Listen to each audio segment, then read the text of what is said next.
दशम स्कंध गोपलीला सप्तदश अध्याय श्री शुकवाच शुण राजन कृष्ण कथा जेणे छाड़ब मन व्यथा रजनी होइला प्रभात बने चलिले गोपीनाथ गोप गोवत्सा संगे घेनी शोषरे कले वेणुध्वनि गोपाळे बनु पुष्प तोली कालंदी हृदय जाई मिली तीरे कदम्ब तरुवन देखि बालके तो समन वृक्षरे उठी धातिकारे गाई चरांती तीरे तीरे गोविंद वृक्ष तले रही बोलती हृद कुओ नाई निर्मल शीतल गभीर विषे दूषित पूर्ण नीरम कहती प्रभु आदि मूल विष मिश्रित एते जल ए जले कालिय नथिब जल पीबे सर्वजीव एते से विचारिण गले कदम्ब वृक्षरे उठिले अत्यंत उच्च डाले थाई खेलती जल कुओ नाई।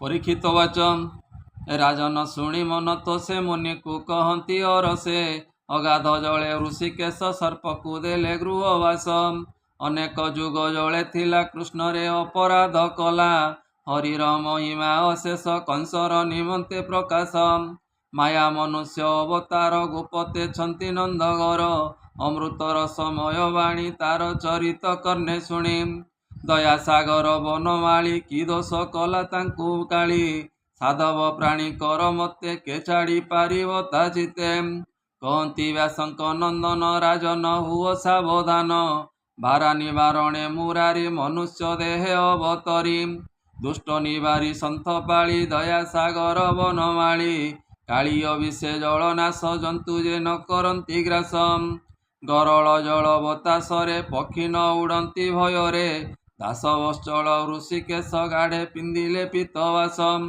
आनंदे बाहा स्फोट मारी कदम्ब ढाल करे धरी जले पड़िले कृष्ण डेई स्वर्गे देखती देवे रही जल जे उछुलिला बेगे धेनु चाहिले चारि दिगे हरिर बल अप्रमित जार महिमा अनंतम खेलती बेनी भुज ताड़ी शबद मेघ घड़घड़ी कालिय शुणिला पाताले किस शबद मोर जले देखिबी बोली विजे कला सहस्र फणा उभारिला नयने देखिण माधव कोपे कंपई चक्षु श्रवम नीलजी मुत देह कांति मणि कंकण झटकंती श्रीवत्स चिन्ह पीतवास रंग धरे मंद आसम निश्चंते खेलंते मुरारी सर्प धाइला कोप करी कोमल चरणे दंशिला देह निर्बंधे बंदी कलाम गोपाळे वृक्षे खेलुतिले जले कृष्ण को अनाइले काली जे करिछि बंधन गरल बहई बदनम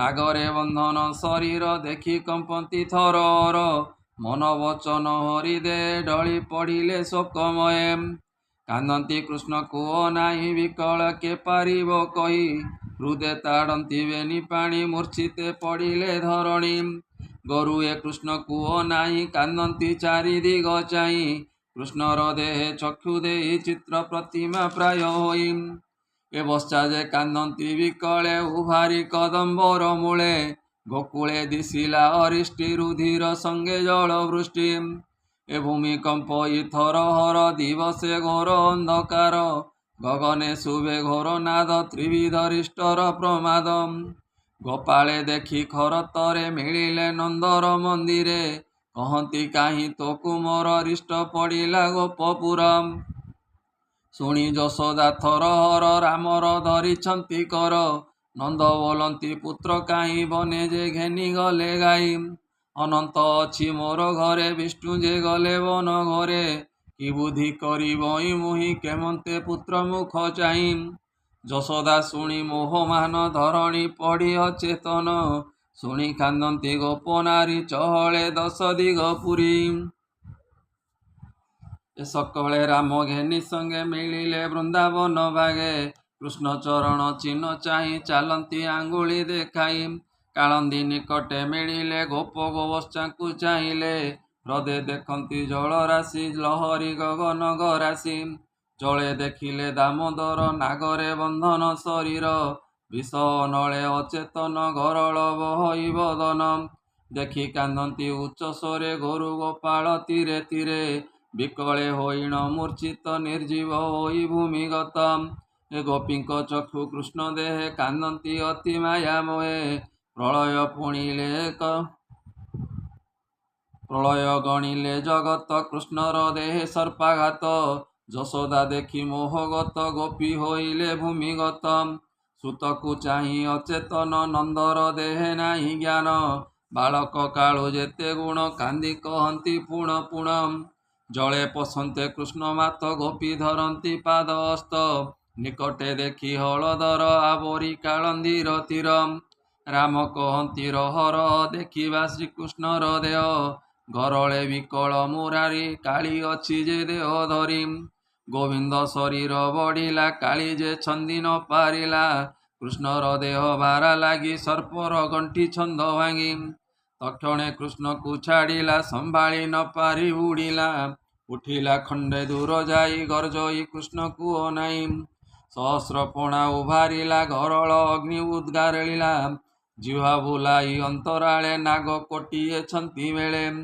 ନାଦ କରନ୍ତି ଫୁଫୁକାର ଗରଳ ବୃଷ୍ଟି ନିରନ୍ତର କୋପେ କୃଷ୍ଣକୁ ଗୋଡ଼ାଇଲା ସବଦେ ବ୍ରହ୍ମାଣ୍ଡ କମ୍ପିଲା ମାୟା ମନୁଷ୍ୟ ଅବତାର ତୀରେ ଦେଖନ୍ତି ସୁର ନର ସର୍ପକୁ ଚାହିଁ ନର ହରି ବୁଡ଼ିଲେ ସର୍ପେ ମାୟା କରି କାଳି ଯେ ଖୋଜିଲେ ଅନେକ ଗଭୀର ଦୀର୍ଘ ଜଳ ପାଖ ଲୋଡ଼ି ନ ପାଇ ଦାମୋଦର ପୁଣି ତୋଳିଲା ନିଜ ଶିର କୃଷ୍ଣକୁ ଦେଖିଲା ନିକଟେ ଗୋପୀ ଗୋପାଳ ଜଳ ତଟେ ଦେଖି ପଳାନ୍ତି ଚକ୍ରଧର ଘୂରିଲେ ମଣ୍ଡଳ ଆକାର ସର୍ପ ଗୋଡ଼ାଇ ନ ପାରିଲା ଫୁଟିଣ ଗରଳ ଛାଡ଼ିଲା କୃଷ୍ଣର ଅପସର ପାଇ ଗର୍ଜଇ ରସନା ବୁଲାଇ ଏ ଦଂଶଇ ପୁଣ ପୁଣ ପାଏ ଗରଳ ଛାଡ଼େ କୃଷ୍ଣ ଦେ ଗୋବିନ୍ଦ କୋପ ଗୁରୁତର ଉଠିଲେ କାଳୟର ଶିର ଏ ସର୍ପର ମୁଣ୍ଡେ ମଣି ଥିଲା ଶ୍ରୀକୃଷ୍ଣ ଚରଣେ ଲାଗିଲା ମଣିର ତେଜ ରଙ୍ଗ ବର୍ଣ୍ଣ ସୁନ୍ଦର ଶ୍ରୀହରି ଚରଣ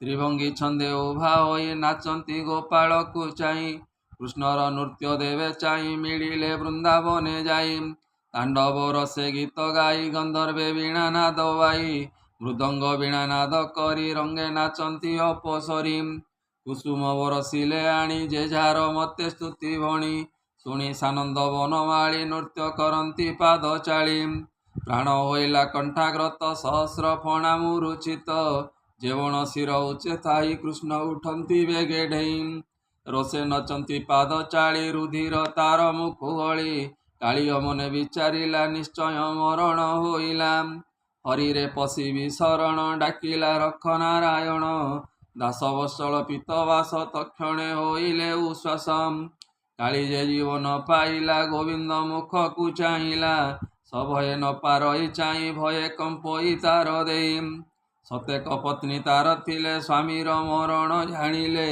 ହରି ମହିମା ସେ ଜାଣନ୍ତି ନାମ ଜପନ୍ତି ନୀତି ନୀତି ଏ ସୁତ ଦୋହିତା ଆଦି କରି କରେ ଘେନିଲେ ଅର୍ଘ୍ୟସ୍ଥଳୀ ଏ ଗନ୍ଧ ଚନ୍ଦନ ନାନା ମଣି ନିର୍ମଳ ପଦ୍ମମାଳ ଘେନି କୃଷ୍ଣର ନିକଟେ ମିଳିଲେ ପୁତ୍ରଙ୍କୁ ତଳେ ଶୁଆଇଲେ ପାଦେ ପଡ଼ିଲେ ନାଗ ନାରୀ ଆନନ୍ଦେ ଦେଖିଲେ ମୁରାରୀ କେଶ ବସନ ଅସମ୍ଭାଳ ନୟନୁ ଜରେ ଅଶ୍ରୁଜଳ ଉଠି କରନ୍ତି ଜୟ ଜୟ ସୁଖେ ଦେଖନ୍ତି ଦେବତାଏ କହନ୍ତି ଶରଣ ତୁମ୍ବର ତ୍ରାହି କରିବେ ଚକ୍ରଧର ସର୍ପକୁ ଦଣ୍ଡିବା ଯୁକତ ଭାରା ନିବାରେ ତୋର ଜାତ ତୋର ଶତ୍ରୁ ମିତ୍ର ନାହିଁ ତୋର ଭିଆଣ ସର୍ବଦେଇ ଭକତି କରନ୍ତି ଯେ ତୋତେ ଯେବେ ଭଜଇ ଶତ୍ରୁ ମତେ ଦୁହିଁଙ୍କୁ ଦେଇ ଏକ ଗତି ଦୟା ସାଗର ଦାସରଥୀ ଆମ୍ବକୁ କର ଅନୁଗ୍ରହ ଏଳେ ନାସିଲେ ଦ୍ୱନ୍ଦ୍ୱ ସର୍ପ ହୋଇଲା ପାପକାରୀ ବାରେ ଖରଖ ଚକ୍ରଧାରୀ ଏହାରେ ତରିଲେ ସକଳ ବନ୍ଧୁ ବାନ୍ଧବ ନାଗ କୂଳେ ଏ କେତେ ପୂର୍ବେ ତପ କଲା ଅନେକ ଅନ୍ନ ଦାନ ଦେଲା ଜଳ ଦେଉଳ ନାନା ମତ ପ୍ରାଣୀକୁ ଦୟା ହୃଦଗତ ତୋ ନାମ ଭଜିବେ ଆନନ୍ଦ ତେଣୁ ପାଇଲା ପଦ୍ମନାଦ କେତେ ବା ତପ ଅଛି କରି ତୋ ପାଦର କସିରେ ଧରି ଯାହା ପାଇବ ବୋଲି ଜାଣି ତପ କରଇ କମଳିନୀ ତୋ ପାଦ ରଜ ପାଇ ଜନେ ଅଧିକ ନ ବାଞ୍ଛନ୍ତି ମନେ ଏ ସ୍ୱର୍ଗ ଭୋଗକୁ ତୁଚ୍ଛ କରି ବ୍ରହ୍ମପଦକୁ ନ ବିଚାରି একই রাজপণে সাধ্য যোগে সমাধি দেহ সিদ্ধ এণু নুহই সাবধান তো পাদে থাই যার মন দুর্লভ অটু তু জগতে তোতে পাইলা কেমতে তামস গুণ অছি বেদি বিশেষে সর্প এ প্রমাদি ତୋତେ ନିକଟେ ପାଇଲା ଯେଣୁ ଅନେକ ପୁଣ୍ୟ କଲା। ନିର୍ଗୁଣ ଆତ୍ମା ଗୁଣବନ୍ତ ନମଇ ପ୍ରଭୁ ଏ ଅନନ୍ତ। ପଞ୍ଚଭୂତଙ୍କ ଆତ୍ମା ତୁଇ ତୋର ଆଦି ଅନ୍ତ ନାହିଁ।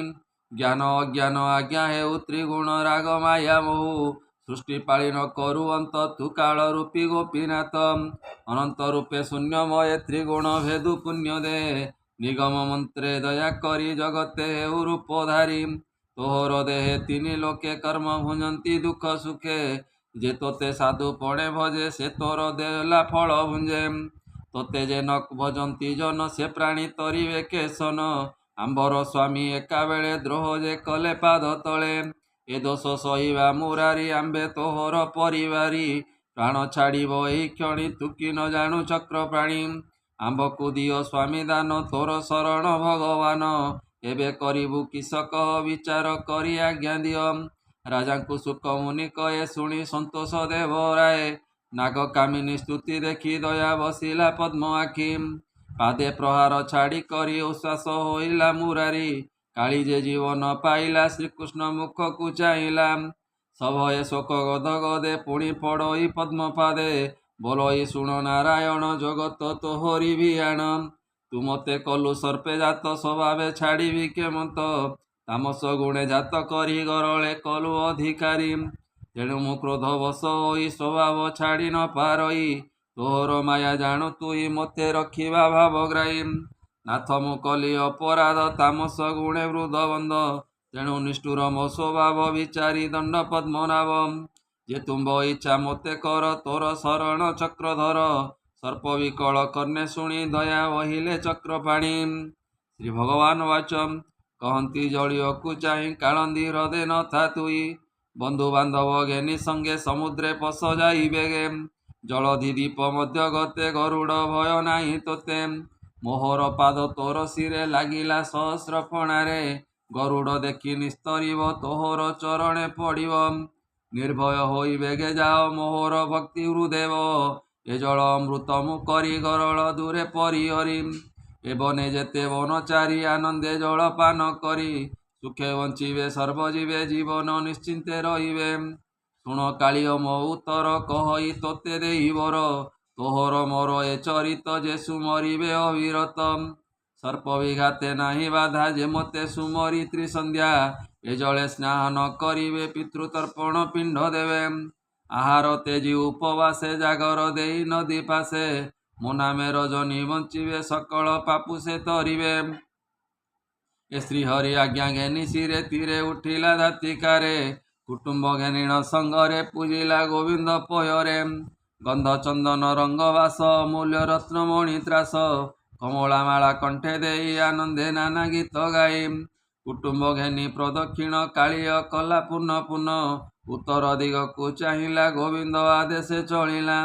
ସମୁଦ୍ରେ ରହିଲା ସେ ପୁଣ କୁଟୁମ୍ବ ଘେନି ସଙ୍ଗ ତେଣ।